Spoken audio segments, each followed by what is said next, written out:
winding, so dumating na yung ating in order na clutch bearing na pyesa na pamalit natin doon sa Whirlpool. So ito, so buksan natin itong mga winding.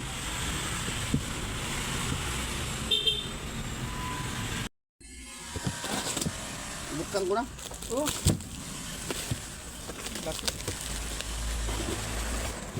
Mga winding, mga nakakarton pa. Oy, usap pa na. Usap pa na. Pinalitan lang talaga.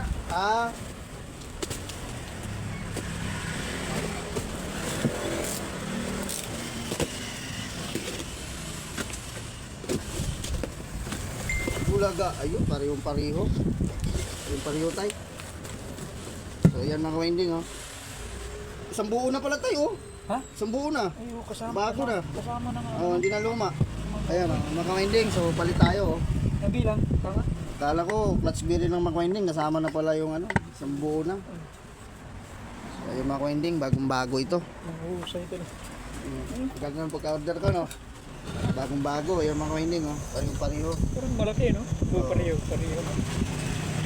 Bagong-bago yung mga winding. Yung ating clutch bearing. Ito kasama na lahat, ah. Oo. Sasalpak na. Sasalpak na lang natin itong mga winding. Kasi yung kanyang naging problema ay maingay kasi yung bearing nito sa loob sira na. Ito lang mahalaga. So, yan ang importante. Legit yung ating ano mga winding, yung ating inorderan. So, ito ilang ibin ba to? Ilangin lang natin. 1, 2, 3, 4, 5, 6, 7, 8, 9, 10. Kasing laki ba? 2, 3, 4, Del, kasing laki? Sa tingin mo? 11. 11 tit. Kasing laki? Oo, pareho. Oo, pareho. Parang pinagbiyak na buko. So, ito mga winding, legit na legit. Bagong bago. So, salpak na natin ito mga winding sa kanyang housing. So, ayan.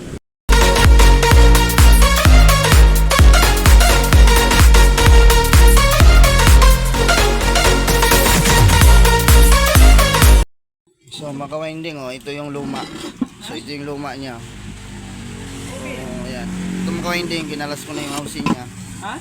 Kasi sira na yung bearing nito mga winding, yung nasa gitna na yun. Ha? Ayan, oh. Ha? Kaya Ano doon? pinapalitan natin ito. Kasi yan ang request ng mayari kasi bearing na ito mga winding. Hindi mo na matanggal-tanggal basta yan dyan. Kasi matigas ito. Parang isang buo itong nakasit kasi hindi natatanggal ito. So ayan. Kasi kinalawang yung mga winding. So ayan. Hindi ko matanggal. So ito mga winding bagong-bago. So parehong-pareho sila mga winding. Walang pinagkaiba. Ayan, o. Parehong-pareho. Match na match sila mga winding. Ayan. So ngayon mga winding ay ayan. Ito yung may naging problema niya kanya. Yung clutch bearing mga winding. Sira yung bearing.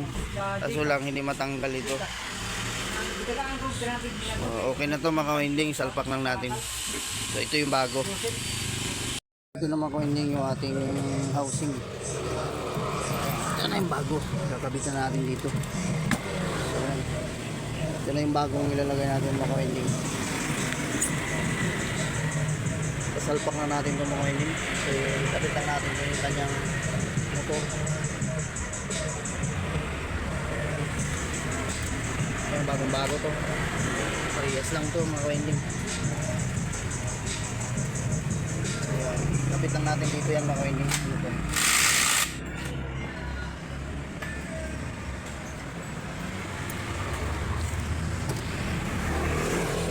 Ating mga spare part na pinagbaklas.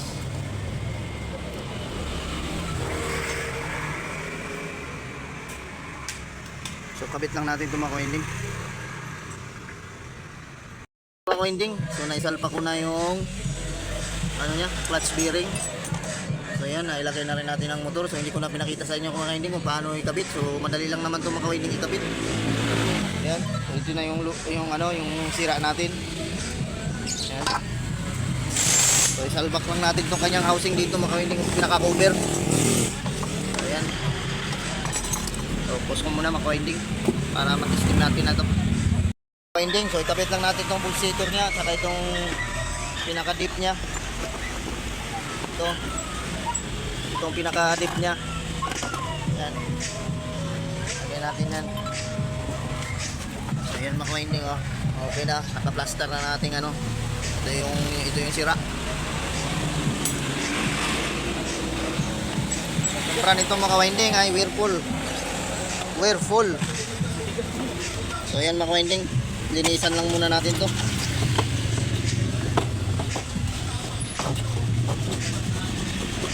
Yan. Bigat yung sa gilid. Mga winding.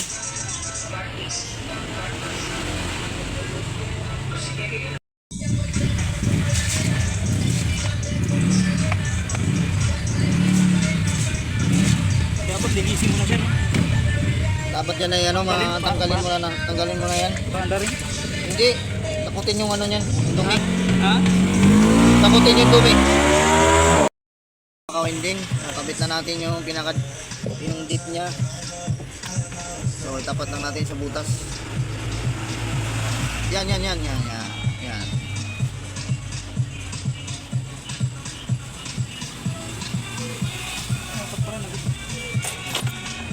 na natin ang washer.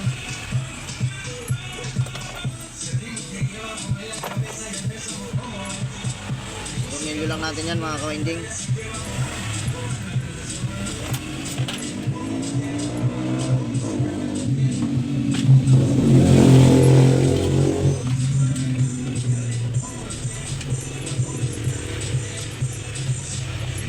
May music pa yung kapitbahay natin dito mga kawinding.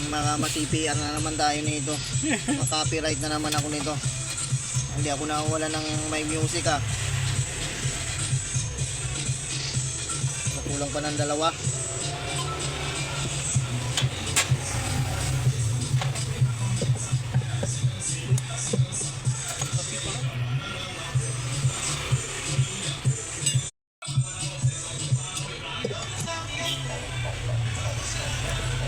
So, ikabit lang natin to para mag-testing na natin mga winding kung wala nang ingay. Sigurado wala nang ingay ito kasi bearing ang sira nito mga winding kaya maingay.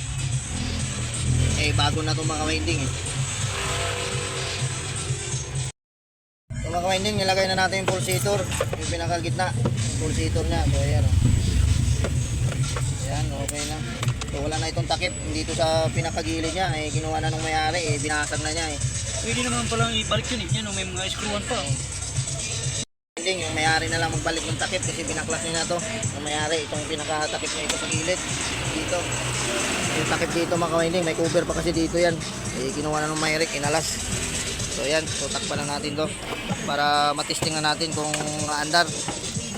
Lakas ng sounds ko talaga ng kapitbahay ko. Mga kawinding, so naka-power on na to. So yan, lagay natin sa normal. So yan, so hintayin lang natin umandar yung ating yung spin. Spin natin. Ito. Spin ito. Yan.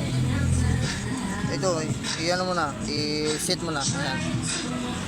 Yan. Ayan na. Okay na yan. Play. Yan. So hintayin natin umandar. Tayo natin bukas yung kanyang ano. Ayun, umatak na yung. So tinapo na rin yung tumila na yung ating drain motor. Inatak na yung mga winding. So tayo lang natin umandar to. So yun mga winding, umikot na. So lakas. Ayan.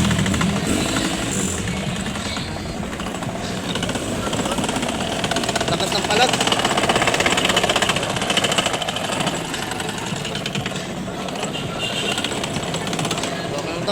So ano, pause muna natin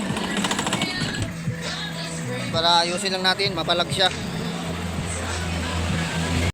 mga winding. So okay na itong ating Whirlpool. So okay na to.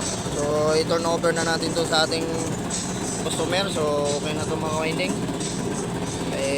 Walang laman, so naka-spin tayo mga winding. So kung bago lang kayo sa aking channel mga winding, so please subscribe at click sa notification bell para updated kayo kung may bago tayong video. So yan, God bless all sa atin mga winding. So bye bye na mga winding. So Okay na to, nagba-blurred pa yung aking cellphone. So yan, so yun, pa-junk shop na natin yung mga ka-winding. Yung clutch bearing na sira na yun. So yan, so, tapos na ito. Ayan, so yan. Turn over na natin to. So yun, bye bye na mga ka-winding.